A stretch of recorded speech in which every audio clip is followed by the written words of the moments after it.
నమస్కారం. బీఆర్కే భక్తి ఛానల్‌కి స్వాగతం. నేను మానస. ఈరోజు మనతో పాటు ఉన్నారు ప్రముఖ ఆధ్యాత్మికవేత్త, జ్యోతిష్య వాస్తు పండితులు బ్రహ్మశ్రీ వీరాపురం సుబ్రహ్మణ్య స్వామి గురువుగారు ఉన్నారు. గురువుగారిని అడిగి మనకు ఉగాది నుంచి 12 రాశుల వారికి ఉగాది నుంచి ఎలా ఉండబోతుంది, వారి యొక్క ఆదాయం, రాజపూజం గురించి అడిగి తెలుసుకుందాం. నమస్కారం గురువుగారు. శుభాశీస్సులమ్మ. గురువుగారు, వృశ్చిక రాశి వారికి ఉగాది నుంచి ఎలా ఉండబోతుందో తెలియజేయండి. అలాగేమ్మా, తెలియచేద్దాం. శ్రీ శాలివాహన శకం, శ్రీ విశ్వవశోనామ సంవత్సరం, చైత్ర శుద్ధ పాడ్యమి, ఆదివారం. ఈ సంవత్సరం రాజు సూర్యుడు కాబట్టి, అలాగే ఈ వృశ్చిక రాశికి ఆయన మిత్రుడే కాబట్టి, ఈ సంవత్సరం ఈ వృశ్చిక రాశి వారికి ఆదాయ వ్యయాలు, అలాగే రాజ్యపూజ్యాలు, అనగా మనకు 12 రాశుల్లో గాను వృశ్చిక రాశి తదుపరి రాశి వృశ్చిక రాశి. ఈ రాశి వారికి ఆదాయం 2, వ్యయము 14, ఖర్చు అధికంగా ఉంది. అంటే 14లో 2 తీసేస్తే 12 అప్పు తేలే అవకాశం కనపడుతుంది. అయితే అధిక అప్పు ఎందుకు అవుతుంది అంటే, ఈ సంవత్సరము ఈ రాశి వారికి కోరికలు ఎక్కువ. అంటే స్వగృహ ప్రాప్తి, అంటే ఇల్లు కట్టుకునే అవకాశం ఉంది, లేదా కట్టిన ఇల్లును కొనే అవకాశము అయినా ఉంది.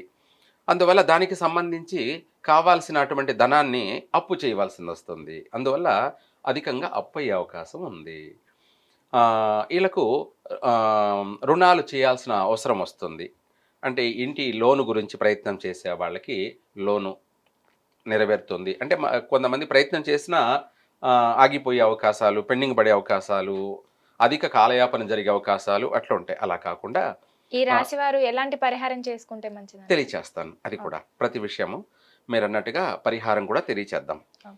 అలాగే ఈ రుణాలు పుట్టడం కానీ, వీళ్ళు రుణాలు చేయడం కానీ జరుగుతుంది. తద్వారా శుభకార్యాలకి వినియోగిస్తారు. శుభకార్య ప్రయత్నాలు అధికంగా చేస్తారు. అంటే వివాహ ప్రయత్నాలు చేసే వాళ్ళకి వివాహం జరుగుతుంది.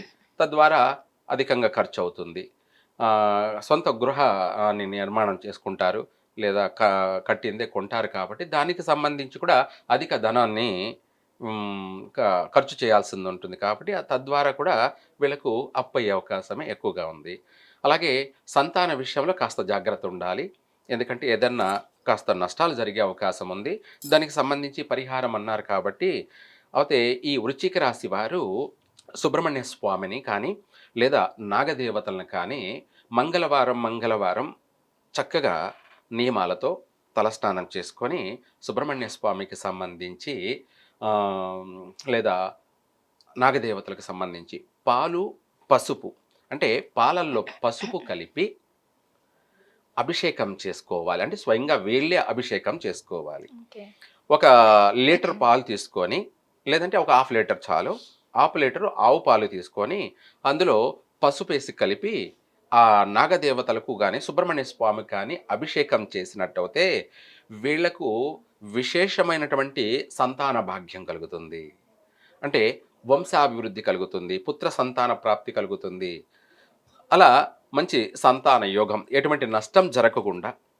ఇంకా అదే కాకుండా ఆరోగ్యపరమైనటువంటి నష్టాలు ఎక్కువగా ఉన్నాయి కాబట్టి వీరికి కడుపుకు సంబంధించినటువంటి అనారోగ్యాలు వీళ్ళను బాగా పీడించే అవకాశం ఉంది. వృశ్చిక రాశి వారిని కడుపు అంటే పేగులకు సంబంధించి కానీ, కడుపు కింద భాగాలకు కానీ సంబంధించి కానీ, నరాలకు సంబంధించి బ్లడ్ ఇన్ఫెక్షన్స్ కానీ, ఇటువంటి వాటికి సంబంధించి ఎక్కువగా ఇబ్బందులు ఎదురయ్యే అవకాశం ఉంది. కాబట్టి పండ్లకు సంబంధించి, దంతధావనాలకు సంబంధించి అనారోగ్య సమస్యలు ఎక్కువగా వచ్చే అవకాశం ఉంది. ప్రమాదాలు జరిగే అవకాశం కూడా ఉంది. వాహన ప్రమాదాలు కానీ, బోన్స్కు సంబంధించినటువంటి ఇబ్బందులు ఉన్నాయి. కాబట్టి వీటి అన్నిటికీ సంబంధించి పరిష్కార మార్గం ఇందాక చెప్పింది, పాలు, పసుపు 2 కలిపి అభిషేకం అనేది మంగళవారం చేసుకుంటూ వెళ్ళడం వల్ల వీళ్లకు భూలాభం కలుగుతుంది, గృహలాభం కలుగుతుంది, ఆరోగ్య లాభము కలుగుతుంది, సంతాన లాభము కలుగుతుంది. అలాగే వీళ్ళు నూతన వ్యాపారాలు కూడా, అంటే మల్టీ పర్పస్, అంటే ఏదైనా చేయగలరు. ఏ వ్యాపారం ప్రారంభించినా కూడా వీళ్ళకు కలిసే వస్తుంది చక్కగా. అలాగే నూతన వ్యాపారాలు ప్రారంభం చేస్తారు, అభివృద్ధి చెందుతారు కూడాను. చక్కగా అన్ని రంగాలలో అన్ని విధాలు కూడా వీరికి కలిసి వస్తుంది. తర్వాత రాజ్యపూజ్యము, అవమానాలు విషయాలకు వచ్చేటప్పటికి గౌరవార్థం రాజ్యపూజ్యం 5, అవమానం 2. ఇందులో గౌరవార్థం చక్కగా 3 అంటే ముగ్గురు గౌరవించే వాళ్ళు ఉన్నారు హ్మ్. కాబట్టి వీళ్ళ యొక్క చేసేటువంటి కష్టానికి తగిన గుర్తింపు పొందుతారు. 10 మందిలో వీళ్ళు గుర్తింపు అనేది వస్తుంది. ఉంటుంది, హ్మ్. రాణింపు ఉంటుంది. వీళ్ళు చేసిన దానికి గాను సన్మానాలు, సత్కారాలు, హ్మ్. గౌరవాలు అలాగే అనేక విధాలు కూడా వీళ్ళను గౌరవించడం, సత్కరించడం కూడా జరుగుతుంది. 10 ఓకే. మందిలో మాట వీళ్ళకు పెరుగుతుంది. ఓకే. మాటకు విలువ కూడా ఉంటుంది. చక్కగా అన్ని రంగాలలోనూ రాణించగలరు. ఒక ఆరోగ్య విషయంలో మాత్రం ఈ వృశ్చిక రాశి వారు తగిన జాగ్రత్త వహించాలి. ఆర్థికపరమైనటువంటి విషయాలలో కూడా కొంత ఇలా చేసుకోవడం వల్ల మనం ఇందాక చెప్పినట్టు పసుపు, పాలు కలిపి మంగళవారం, మంగళవారం అభిషేకం చేయడం వల్ల రుణ బాధలు తీరుతాయి. అంటే అప్పుల ఆ! బాధలన్నీ కూడా ఓకే. వైదొలిగిపోతాయి. రుణ పీడితులు అంటే అప్పులిచ్చిన వాళ్ళు పీడించేది కాస్త హ్మ్. తగ్గుతుంది. ఆహ్, సైలెంట్ అయిపోతుంది, తొలగిపోతుంది. లేదా ఆ రుణాలను తీర్చుకోగలుగుతారు. లేదంటే కాస్త వీళ్ళకు ఆ యొక్క సుబ్రహ్మణ్య స్వామి అనుగ్రహం వల్ల ఆ అప్పులన్నీ కూడా తీరిపోయే అవకాశం కూడా ఉంటుంది. అవతే ఈడ అప్పు అధికంగా ఉంది కాబట్టి దానికి సంబంధించి మనము దాని నుంచి బయటపడడానికే ఈ యొక్క నాగదేవతలకి మంగళవారం, మంగళవారం అభిషేకం చేయడం వల్ల పాలు, పసుపుతో అభిషేకం చేసి, ఆ తర్వాత నీళ్లతో శుభ్రం చేసి కాస్త అలంకరించినట్టయితే, అది స్వయంగా వీళ్ళ చేతులతోనే చేసుకున్నట్టయితే వీళ్ళకు అవును. చక్కగా అన్ని విధాలా కలిసొస్తుంది.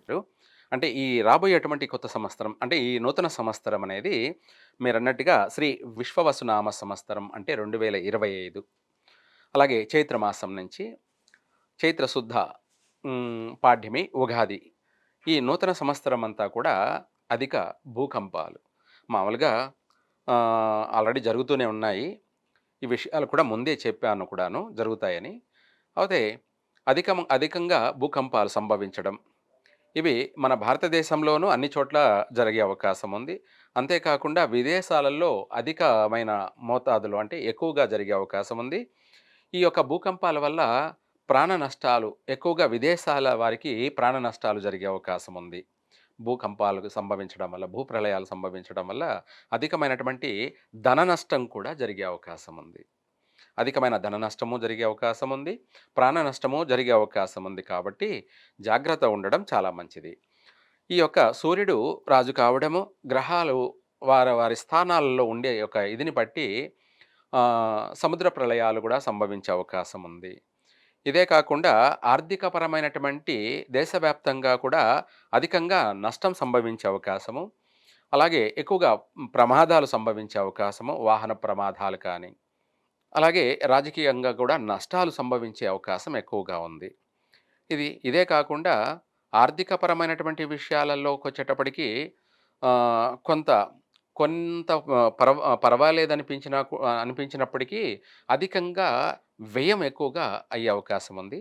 ఈ సంవత్సరం ఏది ఏమైనా కూడా ఆధ్యాత్మికంగా దైవ చింతనతోటి ఎక్కువగా దేవాలయ దర్శనాలు, దేవాలయాలను సందర్శించడాలు, పుణ్యస్నానాలు ఆచరించడాలు, మహాపుణ్యక్షేత్ర దర్శనాల వల్ల కొంత ప్రతి విషయాలలో కూడా ప్రజలు క్షేమంగా ఉండే అవకాశం ఉంది. సంతోషంగా, ఆనందంగా ఉండే అవకాశం ఉంది.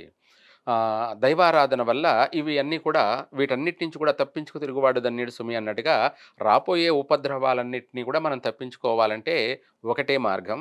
అదే దైవ దర్శనం. ఎక్కువగా దేవాలయాలు, పుణ్యస్నానాలు, పుణ్యక్షేత్ర దర్శనాలు ఇవే కాకుండా ఏదైనా సరే ఎక్కువగా హోమాలు, జపతపాలు ఇవి ఆచరించడం వల్ల ఈ సంవత్సరం ప్రతి విషయం నుంచి కూడా అందరూ ప్రజలు బయటపడే అవకాశం ఉంది. అంటే చక్కగా అభివృద్ధి చెందే అవకాశం ఉంది. రాబోయే ఉపద్రవాలన్నిటిని కూడా తప్పించుకొని సమయానుకూలంగా అందరూ జాగ్రత్తగా అభివృద్ధి చెందేదానికి మంచి అవకాశం ఉందమ్మా. చాలా చక్కగా వివరించారు గురువుగారు. ధన్యవాదాలు.